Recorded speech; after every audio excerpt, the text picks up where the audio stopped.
There is a plant growing in the forgotten corners of old English gardens that produces 100 tons of food per acre. Not once, every single year, for 20 years, without ever being replanted. You can cut it to the ground 5 times in a single season, and in 4 weeks it stands back up at full height, as if you never touched it. It pulls minerals from 10 feet below the surface, minerals your vegetables will never reach, and stacks them into its leaves like a battery. It needs no fertilizer.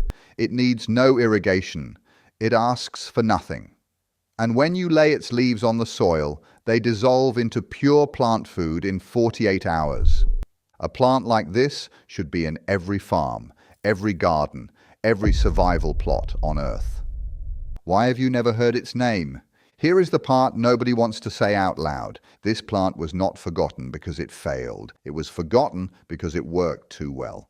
A crop that makes its own fertilizer cannot be sold fertilizer. A plant you grow once and harvest for 2 decades cannot be sold seed every spring. A root that spreads by cuttings, passed hand to hand over a garden fence, cannot be patented, cannot be licensed, cannot be owned. In modern agriculture, anything that cannot be owned is a threat, so it was buried, not with shovels, with paperwork, with confusion, with a single government warning that the public completely misunderstood. Within a few years, this miracle plant vanished from American garden centers as if it had never existed. This is the story of Comfrey, the free fertilizer plant they convinced you to be afraid of. I'm Jonas, and on this channel I dig up the knowledge that time, industry, and fear tried to lock away. Before we go deeper into this one, if these stories matter to you, the best way to keep this wisdom alive is simple. Subscribe, hit the bell, and share this with the people who still want to remember what we were taught to forget. Now let's begin. To understand why Comfrey terrified the modern world, you have to follow it back nearly 2,000 years. Around the year 90 AD, a Greek physician named Dioscorides, a surgeon traveling with the armies of Rome, sat down to write what would become one of the most important medical books in human history. It was called De Materia Medica, a catalogue of every healing plant the ancient world knew. For the next 1,500 years, doctors across Europe and the Middle East would treat it as the final word on medicine. And in that book, Dioscorides recorded Comfrey. He did not record it as a curiosity. He recorded it as something close to magic. The plant's name in Greek was symphytum, a word built from roots that mean, roughly, to make grow together, to unite, to knit. The ancients did not name plants by accident. They named Comfrey for what they had watched it do. For centuries, ordinary people called it by a blunter name. They called it knitbone. When a farmhand shattered a wrist, when a child cracked a leg, when a soldier came home with a wound that would not close, the village healer did not reach for a powder from a faraway apothecary. She reached into the garden, dug up the thick black comfrey root, mashed it into a wet paste, and packed it around the injury. As it dried, it hardened into a natural cast, and the healing beneath it was said to be unnaturally fast. The Roman naturalist Pliny the Elder, writing in the 1st century, went further. He described boiling comfrey roots until the liquid turned so thick and sticky that it could bind torn pieces of meat back together in the pot. To the Romans, comfrey was not only medicine, it was glue, a natural adhesive strong enough to hold flesh. Think about what that means. 2,000 years ago, before microscopes, before chemistry, before a single word of modern science, humans had already identified this plant as one of the most powerful tools available to them. And they were right. We just didn't understand why yet. For 15 centuries, that knowledge passed quietly down through monastery gardens and farmhouse kitchens. Knitbone, bone set, the healing plant. It was never famous. It was simply always there. And then, in the shadow of one of the worst catastrophes Europe ever suffered, a poor man in England would discover that comfrey could do something far larger than mend a broken arm. It could end hunger. His name was Henry Doubleday. He was a Quaker, a smallholder of modest means from the county of Essex. And by every account, he was not a brilliant man so much as a relentless one. To understand what drove him, you have to understand what he had lived through. In the 1840s, a fungal blight swept across Ireland and rotted the potato crop in the ground. The potato was not just one food among many, it was the food, the single crop that millions of the poorest people depended on to stay alive. When it did not fail gently. It failed completely. Around 1 million people starved to death. Another million fled across the ocean in ships, never to return. Entire villages emptied. It was one of the deadliest famines in the history of the Western world, and it happened not in some distant ancient age, but within living memory, close enough to touch, close enough to haunt every thinking person who heard the stories. Henry Doubleday was one of those people. The horror of a single crop collapse wiping out a nation lodged itself in his mind and never left. He became, in the truest sense, obsessed. There had to be a plant, some hardy, generous, unkillable plant that could feed people and animals even when everything else failed. A living insurance policy against starvation. But here is the strange truth of the story. Doubleday did not actually go looking for a food crop at all. He went looking for glue. In the 1800s, the British Empire ran on postage and paper. Doubleday had a practical idea. If Pliny was right, if Comfrey roots really produced a natural mucilage strong enough to bind, then perhaps Comfrey could be grown to make a cheap British glue, gum for the back of postage stamps and envelopes, and free the country from expensive imported gum arabic from Africa. So he wrote away for seed. Specifically, he requested Russian Comfrey, a vigorous variety, from the Imperial Botanical Gardens in St. Petersburg. And this is where the entire story turns on an accident. What arrived in England was not pure Russian Comfrey.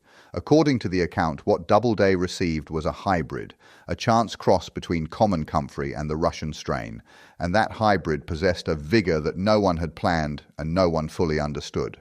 It grew faster, taller, and heavier than anything in his garden. It refused to die. Cut it down and it surged back. Strip it bare, and within weeks it was a wall of leaves again. The glue experiments quietly fell apart. Comfrey glue was never going to compete with industry. But Doubleday had stopped caring about glue. He had seen what this plant could grow, and the famine-haunted part of his mind understood instantly what that might mean for a hungry world. He gave the rest of his life to it. For nearly 30 years, this obscure Quaker farmer tested Comfrey as food for people, as fodder for cattle and pigs and poultry, and as a fertility crop for the soil itself. He recorded yields, feeding trials, growth rates, 3 decades of patient, careful observation that no one else on earth possessed, and then he died. And here the story takes the turn that makes it a tragedy. Doubleday left no children, and the relatives who inherited his home did not understand what they had. To them, his life's work was just clutter, stacks of notebooks filled with the scribblings of an eccentric old man and his weeds. And so, according to the account that survives, they burned them. 30 years of research reduced to ash to clear out a dead man's house. The knowledge was lost, the plant survived. It was too stubborn to die. But the understanding of what it could do vanished with the smoke. For decades, Comfrey went quiet again, growing in old gardens, remembered by almost no one. It would take another haunted man, half a century later, to dig it back up. In 1948, a horticulturist named Lawrence Hills came across the scattered remnants of Henry Doubleday's story. Where others saw a forgotten Victorian curiosity, Hills saw unfinished business. A line of research that had been violently cut off before it could prove itself. So Hills decided to finish it. He founded an organization and named it, in tribute, the Henry Doubleday Research Association, to this day one of the most respected names in organic gardening. And he set out to do properly what Doubleday had done alone: test Comfrey, scientifically, variety against variety, to find the single best strain on earth. He gathered 21 different types of Comfrey from across the country and grew them side by side. He measured, he compared, he waited. And one strain rose above all the others. It came from his trial ground in the village of Bocking, and it was the 14th selection in his rows. So he called it what it was, Bocking 14. To understand why Bocking 14 became the holy grail of self-sufficient growers, you have to understand the problem with most Comfrey. Ordinary Comfrey sets seed, And a plant, this aggressive, once it sets seed, will scatter itself across your entire property and never leave. It becomes a nightmare. It earns the very word that powerful interests love to use against generous plants: invasive. Bocking 14 solved that. It was sterile. It produced almost no viable seed at all, which meant it could not run wild on its own. It stayed exactly where you planted it. The only way to spread it was deliberately by cutting a piece of its root and handing it to someone else. And that single fact, that it could only travel by being passed from one pair of human hands to another, would later make it both beautiful and, to certain industries, dangerous. You cannot sell a seed for a plant that makes no seed. You can only give it away. But sterility was just the beginning. Bocking 14 was also disease-resistant. It was packed with minerals. It regrew faster than the rest. It was, by Hills's measurements, the closest thing to a perfect fertility plant that the natural world had ever produced, and it had been hiding in a line of test plots in an English village the whole time. Hills spent the rest of his life spreading it the only way it could be spread, root cutting by root cutting, gardener to gardener, a living chain of generosity that no company controlled and no patent covered. For a while, in the world of organic growers, Comfrey had its second golden age, and then the science finally caught up and explained why the ancients and Doubleday and Hills had all been right.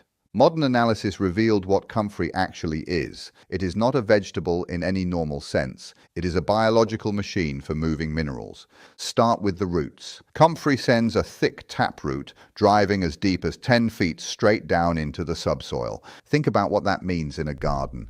Your lettuce, your beans, your tomatoes. Their roots live in the top few inches of dirt, fighting over the same shallow handful of nutrients, which is exactly why you have to keep feeding them. They cannot reach any deeper. Comfrey reaches into a layer of the earth that ordinary crops will never touch. Down there, beneath the reach of every annual plant, lie reserves of potassium, calcium, phosphorus, and trace minerals that have been slowly washing downward for thousands of years, locked away, inaccessible, wasted. Comfrey mines them. The roots act like living drills, pulling those deep minerals up through the plant and concentrating them in the leaves. This is why growers call Comfrey a dynamic accumulator, or more simply, a nutrient pump. It takes the wealth buried below and lifts it back to the surface where your other plants can finally use it. And the numbers are staggering. Comfrey leaves can run over 7% potassium, potassium being the exact nutrient that fruiting plants like tomatoes, peppers, and squash crave most. Compare that to ordinary farmyard manure, which carries only a small fraction of that. Pound for pound, a Comfrey leaf is a more concentrated source of potassium than the manure farmers have hauled and spread for centuries. Then there is the second secret.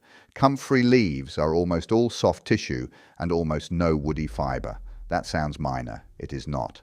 Low fiber means the leaf does not need to slowly rot over weeks the way straw or wood chips do. Lay Comfrey leaves on warm, moist soil and they melt into rich, black, organic matter in as little as 48 hours, releasing all those mined minerals straight into the ground. This is why a single Comfrey patch becomes a fertilizer factory you never have to buy from again. You cut the leaves and lay them directly around your tomatoes as a mulch that feeds as it dissolves. You pack them into a barrel of water and ferment a dark, potent liquid feed. You throw a handful into a stalling compost pile and watch it roar back to life as a natural activator. You cut it 5 times a season, and 5 times a season it hands you another harvest of free fertility. All of it pumped up from 10 feet down, all of it for the price of one planting you did years ago. For a homesteader, a small farmer, a gardener, it is the closed loop. It is independence growing in the corner of the yard, which is exactly the problem. To see what Comfrey was up against, in the early 1900s, 2 German chemists, Fritz Haber and Carl Bosch, cracked one of the great puzzles of science. They found a way to pull nitrogen straight out of the air and force it under enormous heat and pressure into ammonia, the foundation of synthetic fertilizer. It was a genuine miracle of engineering. The Haber-Bosch process is one of the reasons the human population was able to explode through the 20th century. Billions of people are alive today, fed by crops grown with synthetic nitrogen. That is not a small thing.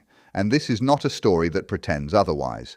But every miracle has a price, and the price of synthetic fertilizer was a chain. Making it requires enormous energy, drawn mostly from natural gas and fossil fuels.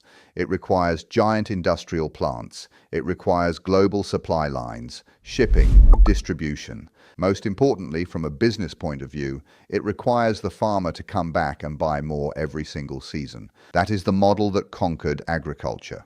Not because it was the only way to grow food, but because it was the way to grow food that could be sold. A bag with a price tag, a dependency you renew every spring, a flow of money from every field on earth back to a handful of industries.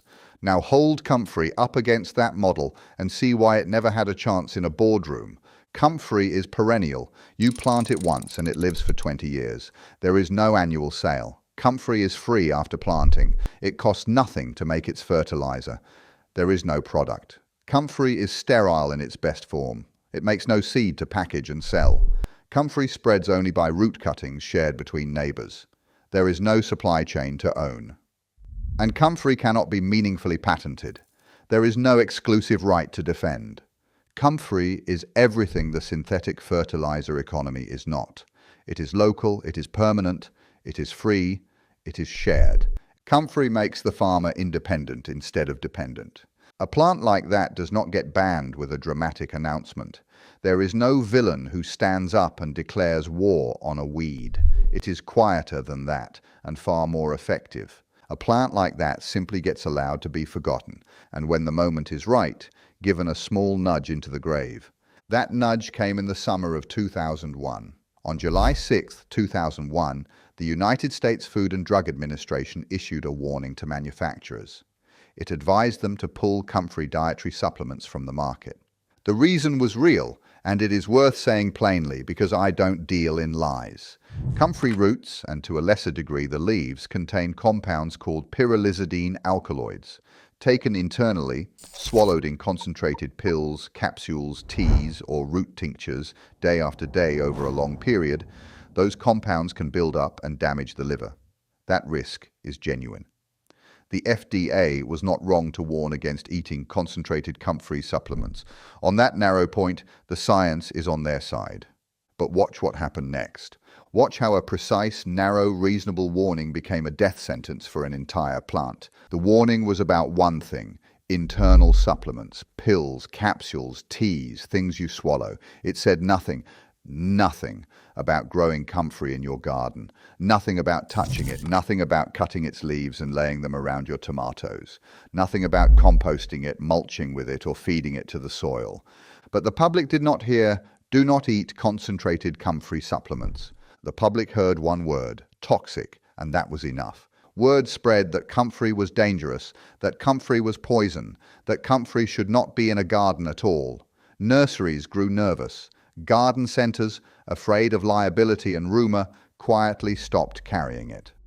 Within just a few years, the plant that Lawrence Hills had spent his life spreading root by root vanished from mainstream American horticulture. Not because anyone had banned growing it, because everyone had become afraid of it. That is the genius of it. You do not have to outlaw a plant to erase it. You only have to let people misunderstand a warning and then step back and let the fear do the work for free. So look at the full pattern laid end to end. Comfrey was not erased once. It was erased 3 times by 3 different forces. It was erased 3 times by 3 different forces, each one finishing what the last had started. Time erased it first, when Henry Doubleday's 30 years of research went up in flames, burned by relatives who saw genius as junk. Industry erased it second, when the Haber-Bosch fertilizer economy made perennial, free, unsellable fertility crops irrelevant to a system built on annual purchases. And fear erased it third, when a narrow FDA warning was twisted through confusion into a belief that the plant itself was poison, sweeping it off the shelves of an entire continent. Not one of those forces had to lie. They only had to let the truth get buried under convenience, profit, and panic. And if this story sounds familiar, it should, because Comfrey is not alone. Amaranth was a sacred staple grain of the Americas until colonizers outlawed it. The sunchoke fed Europe through 2 world wars and was then dismissed as a weed because it could not be cleanly machine harvested and sold. Again and again, the plants that make people independent, the ones that cannot be owned, patented, or sold back to us every season, are the exact plants that quietly disappear. It is never because they failed, it is always because they succeeded without permission. But here is the part the fertilizer companies could never control, the part that no warning and no boardroom could ever burn. Comfrey did not die, it is too stubborn to die. The Bocking 14 that Lawrence Hills passed hand to hand still grows in gardens across the world today, kept alive by the very people who were never supposed to find it. It still pumps minerals from 10 feet down. It still feeds tomatoes for free. It still asks for nothing and gives for 20 years. Every patch of it on Earth is a quiet act of independence, a refusal to keep buying what nature already gives away. And the timing could not matter more. Synthetic fertilizer is tied to natural gas, to fragile global supply chains, to prices that spike with every conflict and shortage. The system that erased Comfrey is showing its cracks. The dependency is starting to cost. Meanwhile, the free alternative waits exactly where it has always waited. At the edge of an old garden, in a root cutting passed over a fence, in the memory of a plant that fed the wounded of ancient Rome, haunted a famine-stricken Quaker, and survived everything that was done to bury it. The fact that a multi-billion-dollar industry spent over a century making sure you forgot this plant existed tells you exactly how valuable it really is. Comfrey is waiting. The knowledge is back in your hands now. The only question left is whether you will plant it. If this opens something up for you, subscribe and hit the bell so you don't miss what comes next. Every like and every share helps preserve what they tried to erase. I'm Jonas. I'll see you in the next one.